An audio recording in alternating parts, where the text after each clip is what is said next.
Hey, what's going on? This is Wilson with Abysmal Hymns, and I have Reza Mills back with me. And as promised, we are going to be going over our top five new wave albums of the 80s. And this was kind of tricky because there were some people like Gary Newman would be one good example of whose songs that you think of as being from the 80s are actually from the 70s with the Tubeway Army. So some interesting decisions had to be made, but here we are, and new wave we're kind of encompassing a lot of stuff between let's say the new romantic period, the kind of electronic introduction from punk bands that were transitioning to pop music. It was a weird time for music, It was falling somewhere between punk and pop, but more experimental. So yeah, I just remember the colors and the overly like, people always criticize hair metal for having a lot of makeup and weird hair, but there are bands like Flock of Seagulls. So Oh, yeah. it did kind of ran the gambit. And there were some albums too where they had really like I always thought of it as a new wave album, but when I went back and listened to it, it was like either they had like crossed over into pop or it was more of a rock album. Um, which one good example of that would have been Alice Cooper's Flush the Fashion, which I almost picked, but was still a little too rock. So here Sure. we go. What's your thoughts? Yeah, pretty much. So basically, the punk scene exploded, and I see it as a three major sort of wings of it. So you had like the hardcore stuff, which, of course, in the US we've covered that extensively, and in the UK you had the UK 82 thing. Then you had the post-punk bands who were doing something a bit darker, a bit weirder. That could be like goth stuff or weirder things like Shriekback and those sort of bands. And then, of course, we come to new wave, which I always saw as obviously you mentioned pop, and it's definitely the more accessible of those three. And that's something that would cop those bands a lot of flack. I think DOA once had a song called New Wave Sucks, and it wasn't a well-regarded genre because it was seen as a bit of a sellout. But neither you and I care about that shit. We just like the music, right? And there was some fantastic music out of it. And it's such a broad church as well that everything seemed to get lumped in with new wave. It's just like noise rock. At this stage, I don't even know what noise rock is or what new wave is. There's so many bloody bands in there. So it's so all encompassing. But I guess it also is what makes it so interesting too. So I've really been looking forward to this one, that's for sure. Yeah, and it's one of those things where like after the fact, you can kind of hear that that's what was going on. Yeah. It's not, I remember when a lot of it came out, I didn't, as a little kid, I didn't know what it was. I just knew a band like Siege Spunkneck sounded a lot different than what they looked like. I wanted them to sound like the Plasmatics, and that was not what was going on. Oh no. Um, so yeah, Cool. All right. So, shall I get started? yeah, you start us off. Right, man. Nice one. So, I'm going to go to 1981 and probably my favorite out of all the ones I've selected today. I'm going with Oingo Boingo. Um, so basically best known now, I suppose, for featuring a certain Danny Elfman who has been doing endless soundtracks for Tim Burton, but also a very talented guy called, I think he's called Richard Bartek, who also does soundtrack work. But to describe them, they're very eccentric sound. There was a little bit of ska in there. They had this kind of nervous energy. I suppose some people could say there's a bit sort of talking heads-ish, but without the very pretentious nature of Mr. David Byrne. I love this record. It was their debut, and some controversial stuff on here. I mean, a song like Little Girls. Yeah, and if you've seen that video too, uncomfortable, almost you could say, but also really catchy. And also the song Capitalism, which is kind of I don't know if it's an intended, but it's kind of like a nod on middle class sort of socialism and that kind of stuff. So the band got lumped in with the right wing thing. I don't know their politics. I don't really care, but the point being is that they were somewhat controversial. They also covered "You Really Got Me" by the Kinks, which it's okay, not the most essential song on the album, but it's a good one. But if someone was going to say what is the starting point for new wave or a quintessential new wave album, I'd go for this one, Only a Lad. I just think it's just so well put together and so damn catchy, and it kind of captures what the essence of that genre was. So that's my first choice. Right. Well, that's a good one. I might have an Oingo Boingo uh song album on my list as well. One thing you brought up the comparisons to the Talking Heads, Yeah. and I see the biggest difference, and when you go back and listen to some of their albums, Hmm. is that Danny Elfman's a way better singer than David Byrne. Yeah, He absolutely. has more power, he has more range. Oh yeah. Eventually when you Shouting in some ways, isn't he? He's got a bit more of an aggressive delivery too. It's not quite so twee. right, yeah. Yeah. His solo work now is great. Yeah. And then of course he's the voice of Jack Skellington in It's yeah. Nightmare Before Christmas. A lot of people don't realize that's him singing, but that is. What's this? So What's yeah, this? so I definitely appreciate that. And that's the thing. Like with Oingo Boingo, maybe not that album, but Hmm. certainly there are albums that have a little bit of a darker side to them. Yeah. And that's always an element to their stuff to some extent. So I Yeah. definitely appreciate that. Cool. Well, I guess I'm gonna kick off mine with somebody that was a huge influence on this whole thing. Um, and had kind of touched on this before the 80's, but I'm just gonna go with a 1980 album, which is Scary Monsters, Super Creeps by David Bowie. Cool. Um, when you think about a song like Fashion or um Ashes to Ashes, all of that is, I think, influenced a lot of the bands that we're going to be talking about later. Oh yeah. Yeah, certainly. And also, interestingly, you should say that I feel like this album in particular, in a way, spawned the entire new romantic scene because a lot of the people in the video, the Ashes to Ashes video, actually went to there was a famous nightclub in London called the Blitz Club. And yeah, people like Steve Strange and people like that in the video. So yeah, definitely an essential record as far as that particular scene is concerned too. Yeah, and the it's funny because David Bowie was originally involved in the mod scene, and I Yeah. always saw New Romantics as like the mods of New Wave. Yeah. Yes.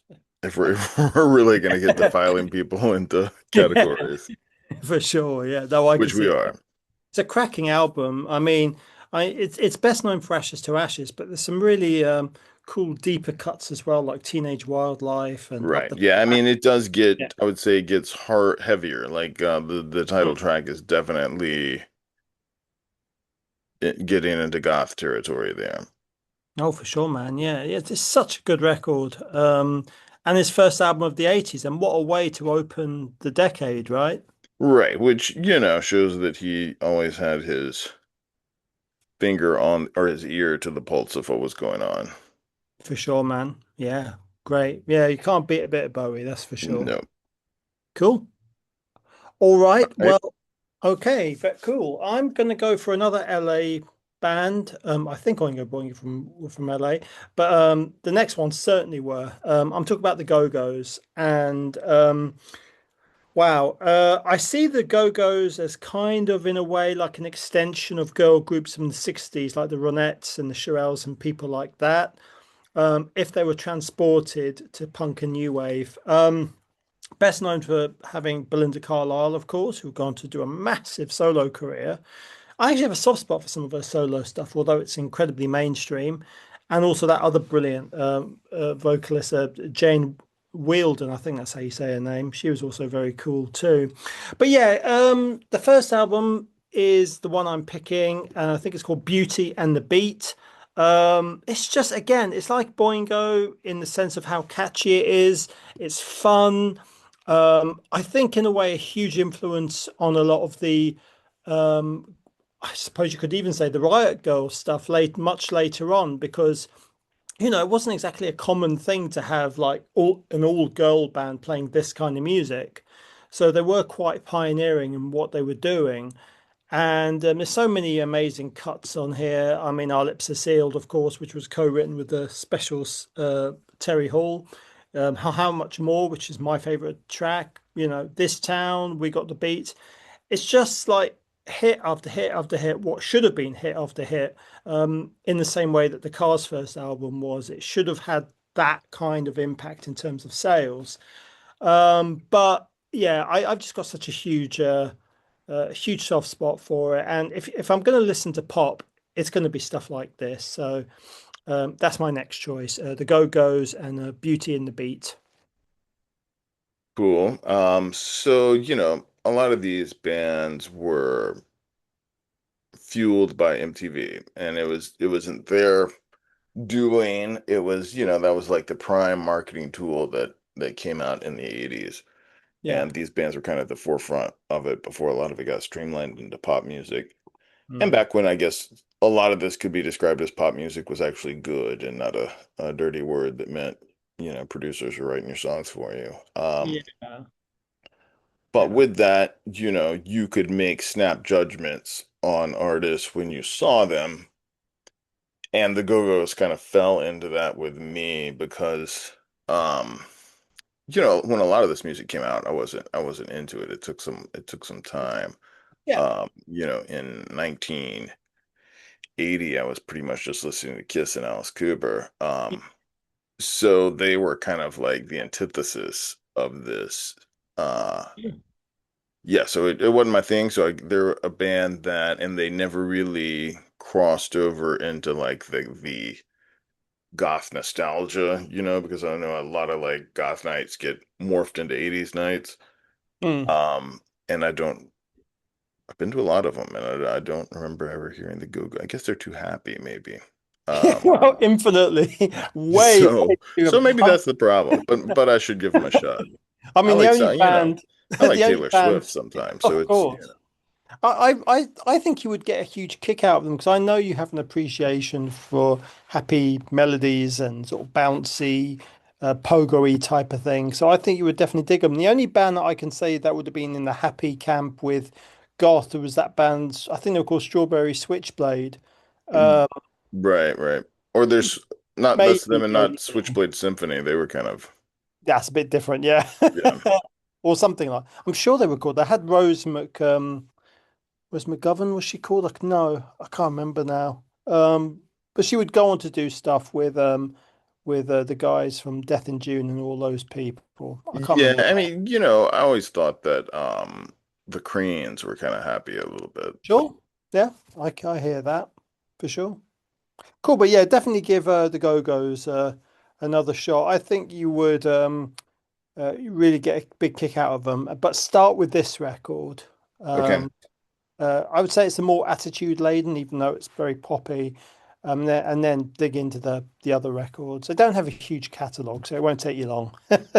So mine started in 1980 with Bowie, so I'm going to go Yeah. chronologically to 83, Okay. which is going to be Gary Newman's Warriors album. Okay. Um which is interesting. They kind of remixed and redid this album and re-released it in 2022. Um and with that mix, you can really hear how far ahead of his time he was. Mm. And I mean, always assumed that he had a huge David Bowie influence. I mean, that, I kind of hear it. Um, Yeah. but like some of his like darker stuff, like the song Down in the Park, um, is on the Two Boys stuff. So this album was probably the next darkest one for him, and it's very like has an apocalyptic sound. But it still has those synths, that kind of sound like plastic toys that are being like manipulated. Um, so yeah, so I think it definitely qualifies as a new wave album. Yeah. It has that kind of robotic sense to his music. You know who he kind of reminds me of, Newman sometimes. He's like a combination of Kraftwerk and John Fox. He has that kind of vibe with some of his work. I mean, obviously he gets a bit darker than those bands. Gary Newman is odd because obviously, you're right when you said at the beginning about Tube Away Army and then He had albums like this. It's not a record I'm overly familiar with. I mean, I know the title track, but that's about it. But it's difficult with him because obviously he's released some really terrible records at the same time. I mean, some horrible records with that. So a guy called, I think he was called Bill Sharp.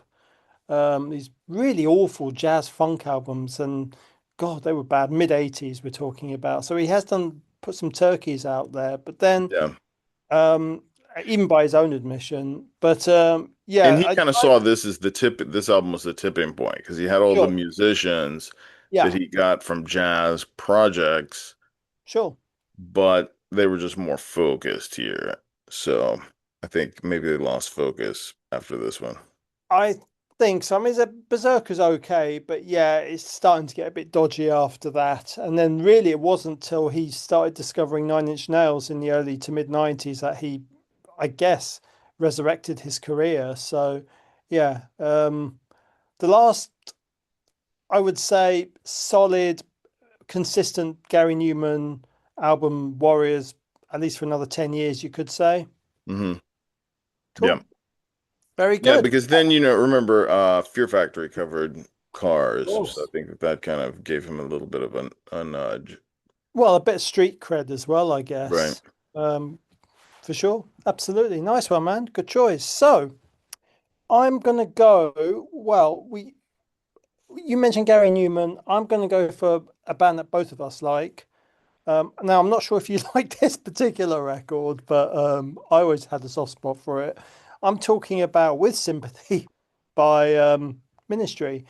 And a year or so ago, I think it was, I um, did a review for Ghost Cult of the Squirrely Years, which is a bit of a reimagining of some of these songs. In case you don't know, Ministry weren't always a brutal EBM slash thrash industrial band. They started off as kind of a baby Human League. And this record is typifies that. He puts on the only thing I don't like about the record is that terrible British accent he puts on. It's really bad. But the music in itself is, again, it's kind of very of its time, but a lot of fun at the same time as well. And even though it's synth pop, you still have darker songs like Revenge, which kind of maybe nods at the direction he would go much later on. But yeah, again, not an album that Al likes that much, but it's certainly one that I have a big soft spot for, and one I find myself playing a lot. So, Ministries with Sympathy is my next choice. Right. And you mentioned the Squirrely Years, and I think that, I liked that album and it made me go back and re-listen to some of this stuff. Yeah, And there wasn't that huge of a change between the two. If you A-B them, there's like the guitars are coming up and there's maybe real drums there. sure, Um, so there's a little more oomph in places. But I think the songs themselves are the framework because a good song will stand up in any context. I mean, he could have brought in, Chet Atkins and they could have made a bluegrass version of it and it sure. probably would have flown too. They would just had to call it Revolting Cocks, but it's still, I think Wait a minute, he he's a good did songwriter. something like All it that. comes He down didn't he to. do that Buck Satan thing? Right, With- yeah, the Buck Owens. Yeah, that sort of thing. So he's even dabbled in Yeah, he's country. not opposed to it. Yeah, definitely has a soft spot, that's for sure. Um, but yeah, cool. So Awesome.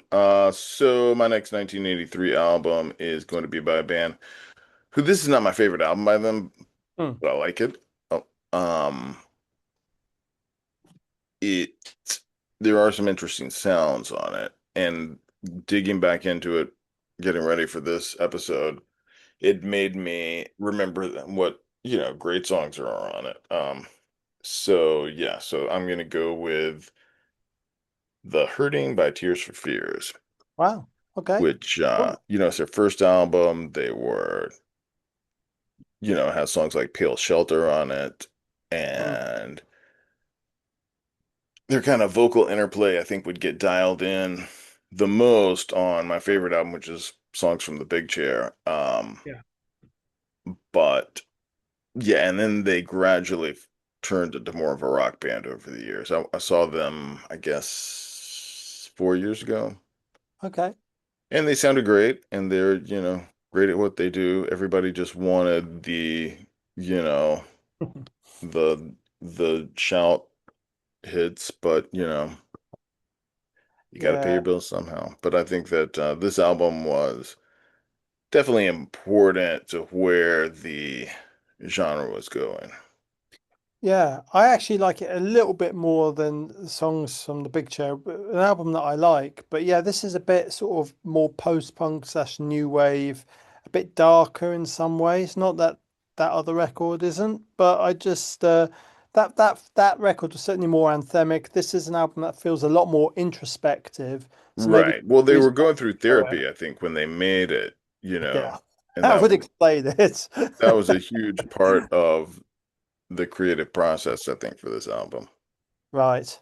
Yeah, that would definitely make sense. And the only album of theirs I don't like is the Seeds of Love one. I remember hearing that when I mean you're a little bit older than me, of course, but I was only 10 in 89. I just remember that bloody song, Sowing Seeds of Love or whatever that thing was called, being on and over again. I think it drove me a Yeah. little mad. This really boring I Am the Walrus type rip-off thing. I just wasn't into that at all. But certainly these couple of records, and especially this one, I would say I dig a lot. So I ain't going to disagree with you on this. All right, there we go. Cool. All right. So where am I going to go? Well, we did a special with this next band, and in fact, a choice after this as well. But yeah, it's The Cure and The Head on the Door from 1985. I was listening to it recently. In fact, a couple of songs from this record, they did this awful festival recently called the Isle of Wight Festival, and they were the only decent band on it, with maybe the exception of the Twilight Sad, who you pointed out. But I saw their set yesterday, and there was a couple of numbers from this album, such as, of course, In Between Days. They did Close to Me, and then my favorite song on the record, which is Push. Um, and it's like an album that was almost it would have fit perfectly on any John Hughes soundtrack, especially something like The Breakfast Club, because it has this kind of very introspective um, kind of perspective of what it must have been like to be a teenager at that time. A lot of confusion, a lot of angst. And it just has some great hooks on there. I have a bit of a funny relationship when The Cure go too pop. I find like Friday I'm in Love, for example, really quite irritating. But when they do it right, like here, I think their songwriting is easily as good as anything that Lennon and McCartney ever put out. And this is a record that definitely saw them diversify away from doom and gloom towards something approaching a bit more melodic and accessible. So, a very interesting record, and I guess a bridge between their past work and what they would do for a few albums after. So, yeah, Head on the Door by The Cure for me. Right. And you're never going to get any complaints out of me when it comes to the Cure. It's an interesting analogy though to where they kind of fell in all this because when you think about those John Hughes movies, Yeah. they never actually there might be a Cure poster in the background, but they were Yeah, never on the soundtrack. And I I know. think that says a lot because even at their most commercial, they were still kind of the outsiders to Yeah. everything. It's kind Uh, of ironic that Hughes made films about outsiders, yet didn't feature a right. bad outsider. He has like Like stuff like you would think Supply. that the girl from what's her name? The girl from the goth girl from Breakfast Club, Yeah, Ali that she Sheedy. would have been listening to the Cure, but Oh yeah, she probably was at home. yeah, you just didn't. You did that was So, being the director's cut, maybe. yeah, yeah, exactly. Yeah, turning up with a Cure t-shirt or humming Yeah, one of their you get that in the or something. Yeah, extended version that comes out 10 years from yeah. now. Yeah, I mean, to me, it seems like there's no sort of justice in this world. They definitely should have featured in more soundtracks. I mean, I know there's that brilliant song they do for the Crow, but it's kind of weird that they don't feature as much in soundtracks 'cause their music feels tailor-made for it. But hey, whatever is what it is. But I think it does show the difference between them and like Tears for Fears, you know. Oh, or Simple Minds or someone Yeah. like that. Yeah, for sure. And I guess the next band that I'm gonna go into 1984, and the next band kind of falls more closer to the Cure territory, although I refute them as being a goth band. They're just kind of have a similar fan base. Yeah. And that is the album Some Great Reward by Depeche Mode. Um, yeah, I mean, if you had to say pick one album off this list, it would either be this one or my next one. If I had to say, okay, this is what New Wave is. The album that I like more than this one is Black Celebration. Sure. Yeah, it's But by that amazing. time, they had graduated to a rock band, you Yeah. know. It's more guitar focused than synth focused. Sure. And there's more tension to it, whereas this is kind of bouncing along, you know. I mean, it has the big song obviously is People Are People, Yeah. um, which is not my favorite, but you know, It's we a got to pay goofy the rent song. somehow. Yeah. There's a brilliant clip of them playing Master and Servant on a kids' TV show in the 80s. I was just laughing about it recently. They've been like Dave Gahan in like chains and singing some Yeah, Master that'd be and good. Servant. And like On obviously Sesame Street. the presenter having no idea what they're talking about. Yeah. It's absolutely Ernie hilarious. gets I'll a send safe you the word. link. All I'll send right. you the link for sure. It's very funny. But yeah, it's a great album. Again, I think like I never liked their first album, Speak and Spell or whatever that was. I thought that was Right, really right. weedy in it, and I can't stand Vince Clarke. I think his music's absolutely terrible. But after that point, yeah, it was a massive improvement, and I think, like you, I prefer Black Celebration. Um, but yeah, this some got some great hits on it. Yeah, Blasphemous Rumors, and it's still it's getting towards the darkness, isn't it? It's getting Right. leaving that tweeness behind, and Yeah. the obvious craft worship, and going into something a little bit more layered and interesting. So yeah, Yeah, cool, nice. Blasphemous Rumors is almost like heavy the way the vocals come in. It's like dun dun dun dun, Yeah. which yeah has some punch to it. Oh, it And does. yeah, I mean I'll say that they've kind of become one of those classic rock bands of the 80's, now they're huge from this point. Maybe I bigger than The Cure, I don't know. I think they play about the same size venues. I think so. Yeah, probably similar, and probably a lot of crossover with the fans as well, I would Right, think. right. Gothy vibes, Yeah. what have you, Although I think the Depeche Mode probably gets a day like a little more like of a gay dance crowd can. And also, don't forget, they're also from Basildon in Essex, so there'll be the what we call laddish. I don't know what you call it in America, but sort of very sort of, I don't know, guys who used to wear shell suits in the 80s and sort of like yuppie sort of types Okay. from Essex, you see, and everyone's has that kind of, it's kind of very all right, mate, how's it going? That kind of vibe. So yeah, I Right. think Yeah, even though I don't those they didn't strike me as being that kind of a person. no, but when I you can't hear see them. Dave Gahan being like that. But I think a lot of people who were like that sort of dug them as well, in the same way that they like Killing Joke. It was kind of a football sort of laddish crowd too, as well as you say, the gay disco and the more foppish sort of side too. So, but yeah, in any case, I digress. There Great we go. choice. What you Cool. got? All right. So again, this is one band that we did a special on, and who I really love. And it's In Excess's Kick. I feel like it would be remiss of me not to include this in the list.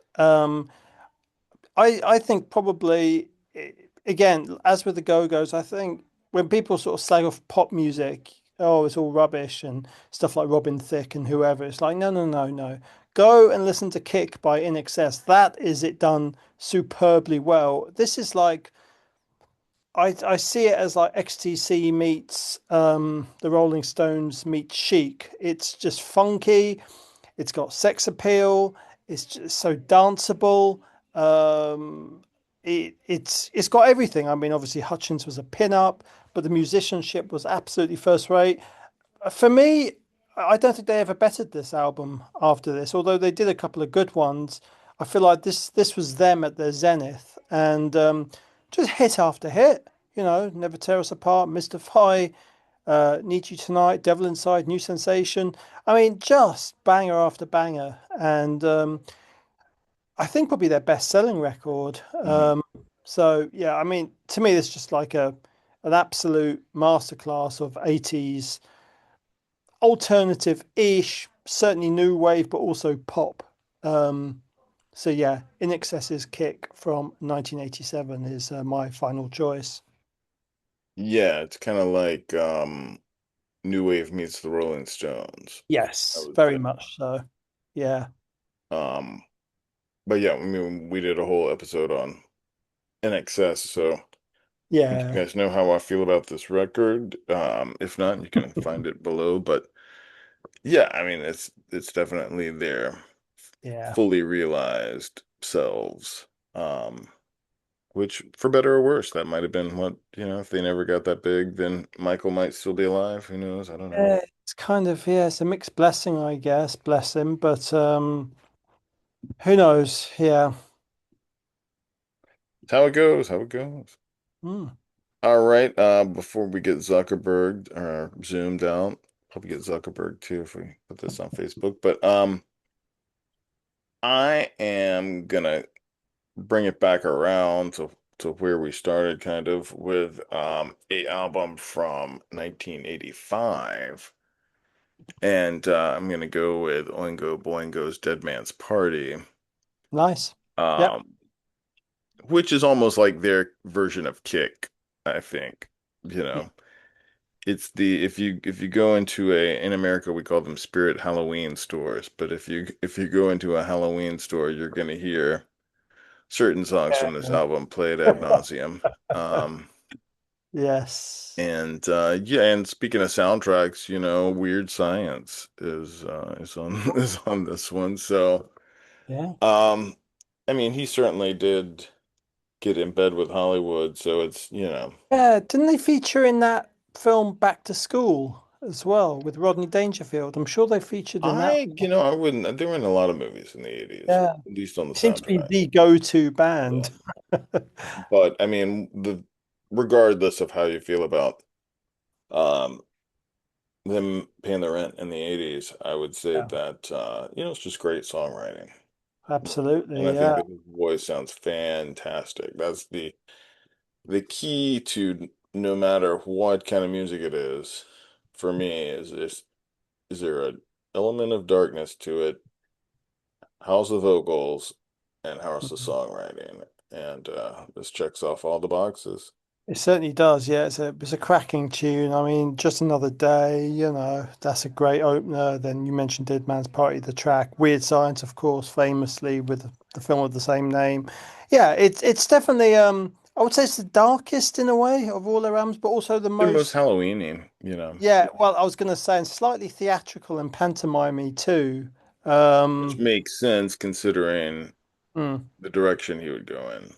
yeah, absolutely. No, yeah, yeah, it definitely good, picked a classic there, and it's good that Right. we two Boingo albums as well. Yeah, and funny enough though, too, it's kind of there's a link between these guys and NXS because NXS's early days there was kind of a little bit of a ska thing going on. Yeah, And you true. can kind of hear that in elements of this album and then some of the albums before this one from Oingo Boingo. Oh, absolutely. Which I guess Yeah, Madhouse, not Madness, kind of yeah. The jumped beat. on into they crossed over into the new wave scene at some points. They did. Yeah, no, that's true. Yeah, yeah. You're right. In Excess, Boingo, they definitely seem to go into the ska direction at times. But even though I don't know how you, I think you're a bit like me with ska. I mean, I'm certainly not really a big fan of it, but they seem to do it in a way that was a bit more tolerable. So Right. Like, mm, kind I of like the mean, there's a yeah. couple of punk albums that I like that have elements of ska in it. Sure. There's a band called Choking Victim that has some ska moments. that's about it. I mean, it's too happy. I hate Yeah, the I like, get know. him up, get him up, It's- get him up, get him up, that I type of know thing, it's a bit and the goofy. trumpets and yes, like clown music. I also, Yeah, living in Florida have really reignited my hate for reggae. Um, I just find it really boring more than anything, yeah, unless I it's mean, bad brain. you would think with you know, the kind of crowd that typically listens to reggae that I would at least have an appreciation for it. But Mm.